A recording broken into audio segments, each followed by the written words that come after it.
What's up, bitty man? It's the Bronco at the Frog coming at you with another reaction video. I seen somebody on YouTube and I seen somebody in the Twitch chat suggest me to react to this. Calciopoli, the scandal that ruined Italian football forever, by the man Young Simba. Go subscribe to him, like up the original video, get him to 18K subscribers. Is this about, I don't exactly know what it's about, but is this about when Juventus ended up getting relegated? Didn't they get relegated and because they got docked like 11 points or 21 points or something like that for whatever they've done?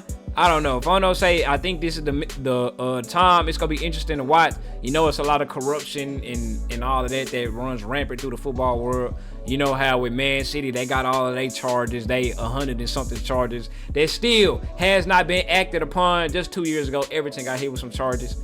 When the Man City charges go hit, man, let us know. Calciopoli, the scandal that ruined Italian football forever. Let's see what goes down. This is how one scandal ruined Italian football forever. A dark secret that eventually led to the relegation of Juventus and the lifetime ban of their president. So it is a scandal so deep that even the Prime Minister had some implications in it. Allegations of cheating and match fixing. Bro. Prime Minister had some implications. Imagine losing your life, right? And the main headline is the night known for scandals dies at 86. Why they just couldn't be respectable and say Italy's Berlusconi dies at 86? Sadly, they hold straight said the night known for scandals. God, that man, boy, that is so disrespectful, man. In it. Allegations of cheating and match fixing, which led to Italian football's reputation being destroyed. But what really happened? Who was really guilty, and was it a fair case? If you ask anyone in Italy, they will certainly defend their team. But today we will go over the biggest football scandal of all time, Calciopoli. It's May 2006. Juventus have just won their 4th Serie A title over the last 5 years, cementing themselves as the best team in Italy. The boys got on red kicks? Hold on. What they said? What year? Oh, it is red. Oh, that's weird to see. What y'all think? Drip or skip? A tier, S tier, C tier, B tier. The sponsor low-key ruined it. Skip. C, you got this kit. I don't know, man. You feel me? Juventus were already the most successful team in Italian history, the most supported team in Italy, and their reign over the country was only getting stronger. Just like any successful team, they were hated, but they were winners. And that was thanks to the head of it all, general manager Luciano Moggi. Moggi was one of the most powerful men in Italian football. He came from nothing. He wasn't rich, wasn't a professional footballer. He only managed to get started in football as a youth scout in the 70s. He worked tirelessly to network with powerful people in high places and slowly worked his way up the ladder to a point of working at some of the biggest clubs in Italy before. If it wasn't for this scandal stuff, bro. See, even with the scandal, have they made a movie about this? Because anybody I immediately respect. How? No matter what they did, I immediately respect anybody who get to a position like that. Most powerful man in Italian football from coming from nothing. And nothing is handed to him. No handouts. No pass downs, hand-me-downs, just him straight grinding, coming from nothing in W ideas to get to the point to where he is. Yeah, that's super impressive, bro. And slowly worked his way up the ladder to a point of working at some of the biggest clubs in Italy before landing his big role of general manager at Juventus in 1994. By this time, Moggi knew everyone. He could make things happen at a snap of the fingers. He was that powerful. Thing is, people wanted to know how powerful, just how much control. Why him and homeboy look devious as hell. He just got that smirk on his face, like he knew everyone. I'm saying, like, why that boy look like that? Why that boy looking like that, man? You can tell them boys is up to no good. You can tell them boys is up to something. They already looking suspicious. Make things happen at a snap of the fingers. Look at that smile. Oh man, look at these guys. Yeah, lock them up. Lock them up. They did it. Whatever y'all claim they did, they did. Thing is, people wanted to know how powerful, just how much control did Moggi have. There were allegations that Juventus were doping in the late 90s, and with Moggi at the helm, an investigation started in 2004 into Juventus and Moggi to see if there were any wrongdoings from them. This investigation was held secretly and involved listening in on private phone calls, and what they ended up finding turned out to be the biggest scandal football has ever seen. In fact, the people leading this investigation uncovered so much dirt they couldn't take it to the Italian Football Federation because some of the members were involved in the scandals themselves. Even the Prime Minister of Italy at the time, Silvio Berlusconi, who was also the president and owner of AC Milan, was implicated too. The Prime Minister and owner Silvio Berlusconi, what's he got going, man? You supposed to be worried about running the damn country. Over here worried about football and corruption and this and that. See, I feel like if you prime minister or in the president position, bro, you shouldn't be having no investments nowhere, no owner, bro. Release all of that until your term is over with. You supposed to be worried about other stuff. Of AC Milan was implicated too. During these wiretaps, here's what they heard. Luciano Moggi was in direct communication with referee designators of Serie A, attempting to influence results by picking certain referees he considered more favourable to Juventus, Pierluigi Pareto being the main designator in contact. Essentially, Moggi would tell Pareto which refs he wanted for each game based on how much they would favour Juventus. An example of this is when Juve drew a Champions League first leg to Djurgården's 2-2, and Macaulay had a goal disallowed for Juve which would have won them the game. Their conversation went something like this. Hello, Gigi, where are you? We left. Oh, what kind of f***ing referee? Oh, right now? He's one of the best. I know, but McCody's goal was valid. No, it wasn't. It was valid. It was valid. No, it was right in front of the ref. Right in front of the ref, it's on camera. It wasn't in front. All throughout the match, he messed up things for us. But he's one of the top. He can go f*** himself. And for Stockholm, I'm counting on him. For f***ing sakes, Mamma mia. Sure, it will be a proper match. No, we'll win. It was alleged Moggi had a system to decide what ref was chosen for each game. That boy ain't like the way the game was getting refereed and ran. Boy, he had to call up his contact and say, bro, you better get a better fucking ref out there right goddamn now. My mama. So we can win this next leg. Just him deciding what ref he wanted. He also sent out strong messages to referees who didn't follow along, like their 2-1 loss to Regina in November 2004. Juve had 2 goals disallowed and Moggi was furious. After the game, he confronted the ref for the game Paparesta, along with his 2 assistants. But he didn't stop there. He used his many connections to call and tell big talk show hosts to slander Paparesta's name, controlling the media narrative of the ref. Everyone turned. I was just finna say, bro, what can he do to the refs? Like, why would the refs be scared of him? But as I just said, his connections, and he could do this and that and put out bad word in front of him and ruin their whole reputation. Fono say Real Madrid do this shit publicly. On him and ended up being suspended mostly because of the control that Moggi had to do so. Despite all of this, there was not one piece of evidence of bribery or paying off refs. Not a single cent changed hands during this time, but prosecutors argued that Moggi didn't need to. They saw what happened to Paparesta, how not playing along works. Refs were scared, feared losing their jobs, turned him to or example. worse. So why would he even need to pay them? But those examples highlighted the 2 things Moggi was in trouble for: controlling the media and selecting refs. Him and Fabio Bodas, who was the most popular Italian commentator, were close, and Moggi would tell Bodas to make certain referees look bad during games because he knew the best way to conceal so even the any commentators is in on it. Listen, Luciano, today we haven't got much. There is Ramon Monti. Is it okay if we make him look bad? If you agree, of course. Moggi talk about naturally. And then there's always Siena Fiorentina. Because he knew the best way to conceal any bias against him. But this isn't really evidence of match fixing, just evidence that the guy has too much power in football. It was the conversation with Pareto. They need to put McManaman under investigation, Ray Hudson under investigation, all of that. The damn commentators be dick riding and be changing people PR around and slandering boys PR.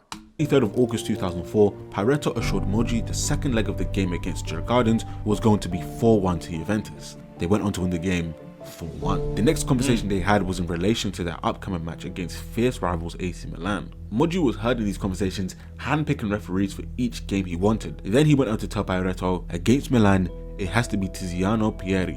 The ref for that game was indeed Pieri, and Juventus went on to win that game 1-0. Pareto then called Moggi again just a week later to inform Moggi that for their upcoming match against Ajax, Urs Maier would be refereeing the match. He said Ray Hudson definitely compromised. That was indeed the case, and Juventus went on to win the game 1-0. These conversations happened all throughout the year, and it was clear to see why this looked so bad against Moggi. It showed clear bias towards Juventus and implicated that Moggi could simply just pick whoever he wanted to officiate Juve games. It's not bribery because he didn't pay anyone, but it's certainly an abuse of power. Once this information was released, it was Armageddon. The Gazzetta dello Sport posted these wiretap conversations in May 2006 on their newspaper thanks to a leak. And despite the if y'all think the internet is bad, it low-key, when the scandal came out, it low-key was worse back in the day. You know why? With the internet, you choose what news you want to see. Like, if you see something popular happening on your phone or internet, guess what? You could just swipe. You can swipe to the next, swipe to the next. You can choose what you want to do. Back in the day, they choose what you see in the newspaper. It's only so much you can see. They choose what you watch on TV. Yeah, you can flip the channel, but guess what? They could be talking about it on the next channel and the next channel. The government relegates, and the paparazzi and whatnot relegates what you saw or the news that they saw back in the day. Why you think the Trump and all of them and the high-roads want to ban TikTok? Because TikTok can't be relegated. They can't control what we watch on TikTok and what news we get on TikTok. They can't censor none of that stuff because China owns it. Back in the day, you saw what they wanted you to see. So if they wanted somebody gone and all of their PR and all of that, yeah, you're done. On their newspaper thanks to a leak. And despite the investigation not even being finished, the whole world knew what Moggi and co were up to. But this scandal is about to get a whole lot worse. And it's funny because I read, you know how people get the newspaper and read it in the morning like back in the day?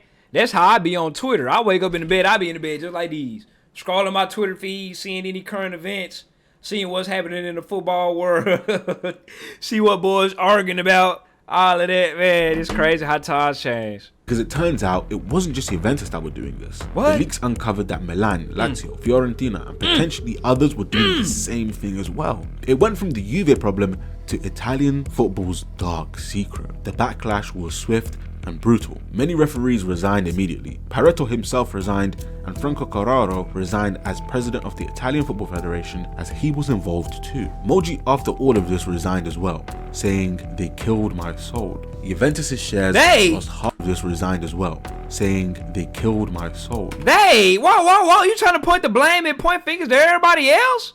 Killed my soul. Boy, it's about some they. It's always everybody else's fault, bro. It's never your fault. That's that real narcissistic behavior right there, bro. It's always everybody else. It's never your own fault. Juventus's shares lost half their value just 10 days after the news broke, and now it was time to start handing out punishments. After many appeals, the official punishments were: Regina were fined €100,000 and deducted 11 points for the upcoming season.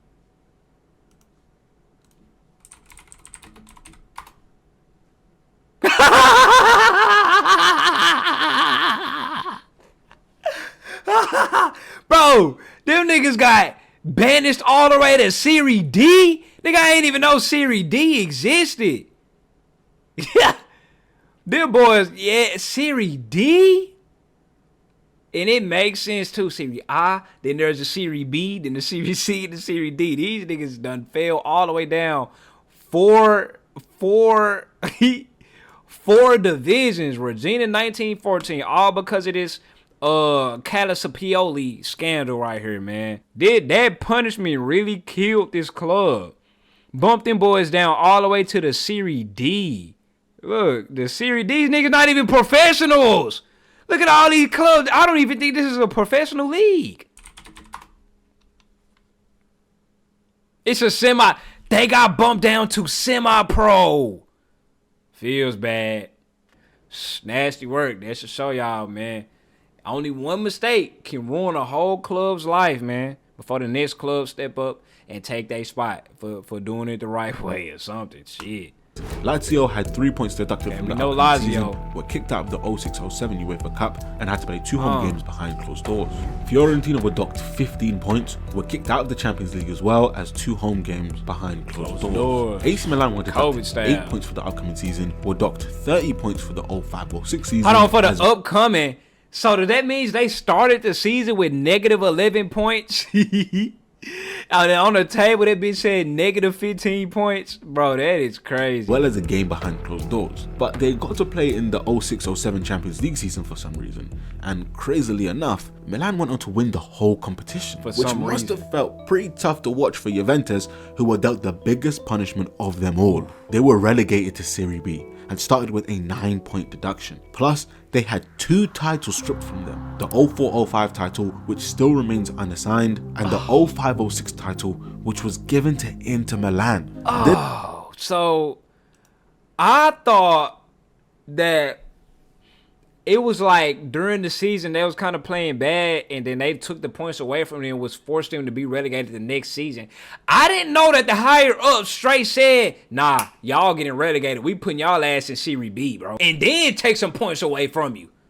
So we move y'all to Serie B and take an 8 of y'all points. Y'all started the Serie B season with negative 8 points, boy. And took 2 of their titles, yeah. Milan. This was a massively controversial move. Rather than leaving it unassigned, Inter Milan benefited. But before we even get into Inter Milan, the question remains, why were Juventus relegated and so harshly punished while other teams weren't? There was no evidence of match fixing or bribery according to the Italian Football Federation, but he said, imagine being a random club in the Serie B getting promoted after the best team got packed up. Y'all know that little meme? Where dude, hold on. They hit one of these hoes. When they say, hey, you're promoted, they had, wait, you talking about me? Oh, okay. That because Moggi had the ability to, even though he didn't, that was enough to convict them more harshly than the other clubs. There were, however, no demands for favours, no conversation between the Juventus directors and referee themselves. In fact, Moggi claimed he was the victim in the situation, that every other team in Italy did exactly what he did, yet he was the only one punished so severely for it. That he was the scapegoat to rid Italian football of corruption, but getting rid of Moggi was never going to get rid of corruption, because even the outcome of this case is riddled in corruption. The amount of conflicts of interest now he a victim. Yeah, you did get made as an example for everybody else, but hey, guess what? You was going the hardest. Shit, they made you an example. It is what it is. You got to stand on business now. Stand on business. That was in this case were very high. Guido Rossi took over as president of the Italian Football Federation. Rossi is a former Inter Milan board member and minority shareholder. That's right, the guy who signed off on Juventus' relegation and who gave Inter Milan the 05-06 Scudetto was directly linked with Inter Milan, which of course was met with a lot of backlash. Oh my gosh, bro, what? What the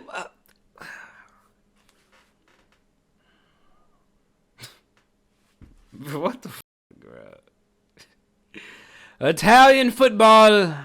And the title wasn't the only thing they benefited from. With the direct rival getting relegated, it meant Inter were able to snatch up Juventus' players for pennies on the dollar. They ended up buying Patrick Vieira and Zlatan Ibrahimovic, who went on to be a world-class signing for them. Not only that, Inter went on to win 4 more Serie A titles in a row. In 2011, there was another trial for Calciopoli, during which Moggi's legal team released wiretaps showing that Inter Milan and Livorno were both in violation of match-fixing rules, and that 9 other teams were in violation of the same thing Juventus were, unfair conduct. So, God, bro, damn, so everybody cheating. Fuck. Everybody cheating, goddammit. They say if you ain't cheating, you ain't winning. If you ain't cheating, you ain't trying to win. You ain't trying hard enough. Sheesh. Cagliari to Udinese. So when Moggi said every other team were doing what he was doing, oh, he snitching. Hey, he say if I'm going down, man, y'all going down with me. They ain't finna make me the damn target. You think I'm finna stand here and be y'all shield? Oh, no. Hey, they was doing it too. Y'all ain't finna just get me. Not lying. The only problem was Inter Milan and all the other teams that violated those rules could not have been convicted because the statute of limitations had kicked in, meaning it had simply been too much time since their crime was committed to do anything about it. Which once again brings up the point of why Inter Milan were the ones who were awarded the 05-06 Scudetto. Where it gets tricky is the fact that the original prosecutors for the initial Calciopoli scandal were going to investigate Inter Milan too, and it would have been a certainty that Inter Milan would have suffered the same fate as Milan and Juventus, and they too would have been found guilty of the same thing. In fact, the old Milan Marcus Rashford head. But the white version of Juventus, and they too would have been found guilty of the same thing. In fact, the only reason those prosecutors didn't find any dirt on literally every club in Serie A was because of the fact that there were media leaks. Leaks obtained and released by Inter Milan-owned newspaper Gazzetta dello Sport. I'm not saying they did anything, but bro, it is so crazy to me how tied up football clubs are with politics and stuff. This nigga said the Inter Milan owned newspaper is the ones who release all of this stuff. I'm not saying they did anything, but it's certainly fishy. The leaks only implicated the Juventus and AC Milan, with Juve getting the harshest punishment. But had this investigation it's like a comedy continued, movie, bro, then every club in Serie A could have been in serious trouble, Inter Milan included. This scandal left an extremely dark period for Italian football. The league and Italy as a whole saw their reputation take a massive nosedive, as 30 Serie A players who played in the 2006 World Cup left to join other European leagues in the wake of the scandal. Once regarded as the best league in football, they were now slowly falling away. Spanish and English football ended up overtaking them, and Italian football still hasn't healed from it. To this day, people are still trying to prove their innocence. In 2023, Moggi decided to go on TV and make a report trying to bring down other teams involved and clear in his 23 name using a USB containing 170,000 nigga, what?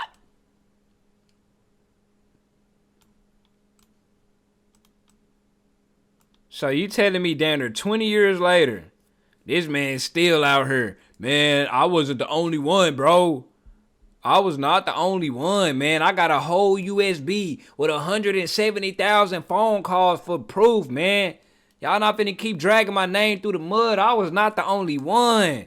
His ass still snitching. Phone calls on it. As for where those teams are now, well, Juventus ended up recovering from the scandal. They were promoted 1 year after relegation and eventually found their feet in Serie A and won 9 league titles in a row from 2012 onwards, dominating in Italy once more. But the fans of Italian football lost trust in the sport. Fans became more divided than ever. Just speaking about this scandal can trigger so many Italian football fans into rage because everyone wants to defend their Italians don't even click on the video. The truth is, everyone is guilty. Everyone has some implication of unfair conduct. It's just that Juventus were the ones who got caught and bared the harshest punishment for it. Many individuals involved in this case were eventually acquitted, not because they were innocent, but because so much time had passed during these investigations that the statute of limitation kicked in. But one man was still punished. Luciano Moggi was banned from any football activity for life. It's a scandal that I don't think anyone truly knows the truth about. There's so many things that have been added to this video, but 99% of the information out there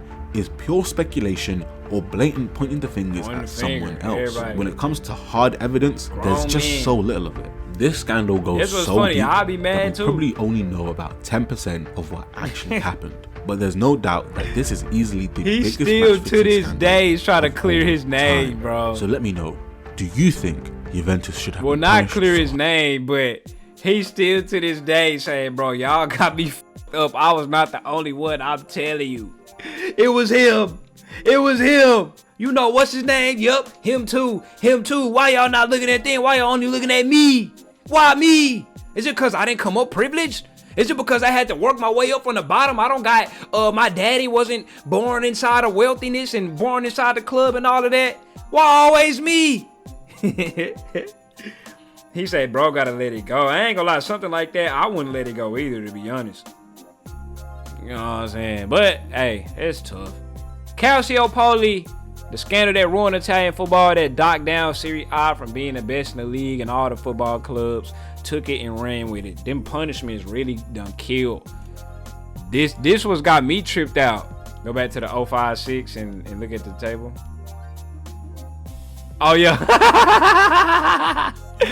Relegation to Serie B with 91 points.